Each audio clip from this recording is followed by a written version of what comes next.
କହିବାର ଆବଶ୍ୟକତା ନଥିଲା ଆଜି ଦିନରେ କାହିଁକି ଦେଶର 78তম ସ୍ୱାଧୀନତା ଦିବସ ଅବସରରେ ମୁଁ ଆପଣମାନଙ୍କ ଜରିଆରେ ସମସ୍ତ ଓଡ଼ିଶାବାସୀ ତଥା ଦେଶବାସୀଙ୍କୁ ଭାରତୀୟ ଜନତା ପାର୍ଟି ତରଫରୁ ଅଭିନନ୍ଦନ ଜଣାଉଛି। ଆଉ ଯେଉଁ ପ୍ରଶ୍ନ ଆପଣ ମୋ ସାମ୍ନାରେ ରଖିଲେ, ସାଧାରଣତଃ ସ୍ୱାଧୀନତା ଦିବସର ଭାଷଣ ଉପରେ ଓଡ଼ିଶାରେ ଏବଂ ଦେଶରେ ଗୋଟେ ପରମ୍ପରା ଅଛି ଯେ ତା ଉପରେ କୌଣସି ପ୍ରକାର ତର୍କ ବିତର୍କ କରାଯାଏ ନାହିଁ। କିନ୍ତୁ ଦୁଃଖର ବିଷୟ ହେଉଛି ଓଡ଼ିଶାରେ ଥିବା ବିରୋଧୀ ଦଳ ବିଜୁ ଜନତା ଦଳର ମୁଖିଆ ହୁଅନ୍ତୁ କିମ୍ବା ତାଙ୍କ ମୁଖପାତ୍ର ମାନେ ହୁଅନ୍ତୁ, ସେମାନେ କେତେବେଳେ ବି ଗ୍ରହଣ କରିପାରୁନାହାନ୍ତି ଯେ ସେମାନେ ଆଜି ସରକାରରେ ନାହାନ୍ତି।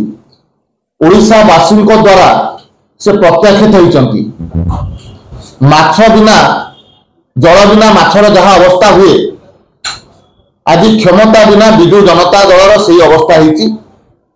ସେ କାରଣରୁ ସେ ଆଜି ବିଡ଼ି ବିଳେଇବା ହେବା ଆରମ୍ଭ କରିଛନ୍ତି। ମୁଁ ମନେ ପକାଇ ଦେଉଛି, 3 ମାସ ପୂର୍ବରୁ ଓଡ଼ିଶାରେ କୋଉ ପ୍ରକାର ସରକାର ଚାଲିଥିଲା।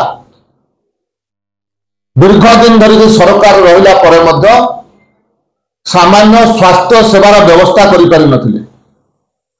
ଦୀର୍ଘ ଦିନ ଧରିକି ସରକାରରେ ଥିଲେ। ଏବେ ଆମେ ଦେଖୁଛୁ ତାଙ୍କ ସରକାର ଥିବା ସମୟରେ ଅଫିସରଙ୍କ ଘରୁ କୋଉ ପ୍ରକାର ଭାବରେ କୋଟି କୋଟି ଟଙ୍କାର ସମ୍ପତ୍ତି ବାହାରୁଛି। କାହା ଘରୁ ଜୁଏଲାରୀ ଯେତିକି ରହେ ସୁନା ହୀରା ସେତିକି ମଧ୍ୟ ଜଣ ଜଣଙ୍କ ଘରୁ ବାହାରୁଛି। ଏବଂ ପ୍ଲଟ କଥା ଛାଡ଼ନ୍ତୁ, ଅନ୍ୟାନ୍ୟ କ୍ୟାଶ କଥା ମଧ୍ୟ ଛାଡ଼ନ୍ତୁ। ତେଣୁ ଇଏ ହେଉଛି ତାଙ୍କ ସରକାର ସମୟର ତାଙ୍କର କୃତି। ଆଜି ଯେତେବେଳେ ଲୋକଙ୍କର ମୁଖ୍ୟମନ୍ତ୍ରୀ ଅନେକ ଲୋକାଭିମୁଖୀ କାର୍ଯ୍ୟ ଆରମ୍ଭ କରିଛନ୍ତି ଏବଂ ଭାରତୀୟ ଜନତା ପାର୍ଟି ଯାହା ତାର ସଂକଳ୍ପ ପତ୍ରରେ କହିଥିଲା ସେ ସବୁ ଗୋଟିଏ ଗୋଟିଏ ପାଳନ କରିବାରେ ଲାଗିଛି। ସେ ସମୟରେ ଏ କଥାକୁ ସେ ଗ୍ରହଣ କରିପାରୁନାହାନ୍ତି। କେବଳ ଗଣମାଧ୍ୟମରେ ରହିବା ପାଇଁ, ଚର୍ଚ୍ଚା ଭିତରେ ରହିବା ପାଇଁ ମଝିରେ ଏ ପ୍ରକାର ବିକୃତ ତଥା ବିଭ୍ରାନ୍ତିକର ତଥ୍ୟ ଦେଇକରି ଓଡ଼ିଶାବାସୀଙ୍କୁ ଭ୍ରମିତ କରିବା ପାଇଁ ଚେଷ୍ଟା କରୁଛନ୍ତି। ଏହା ଅତ୍ୟନ୍ତ ନିନ୍ଦନୀୟ। ଭଗବାନ ତାଙ୍କୁ ସଦ୍ବୁଦ୍ଧି ଦିଅନ୍ତୁ। ଓଡ଼ିଶାବାସୀଙ୍କର ମ୍ୟାଣ୍ଡେଟକୁ ସେ ଗ୍ରହଣ କରନ୍ତୁ ଏବଂ ଦାୟିତ୍ୱ ସମ୍ପନ୍ନ ବିରୋଧୀ ଦଳ ହିସାବରେ ଓଡ଼ିଶାବାସୀଙ୍କର ସ୍ୱାର୍ଥ ସମ୍ବନ୍ଧିତ କଥା କିନ୍ତୁ ଉଠେଇ ପାରିବେ, ସେ କଥାଟା ସେ ଉଠାନ୍ତୁ। ଆମେ ତାକୁ ସ୍ୱାଗତ କରିବୁ। କିନ୍ତୁ ଏ ପ୍ରକାର ବିପରୀତ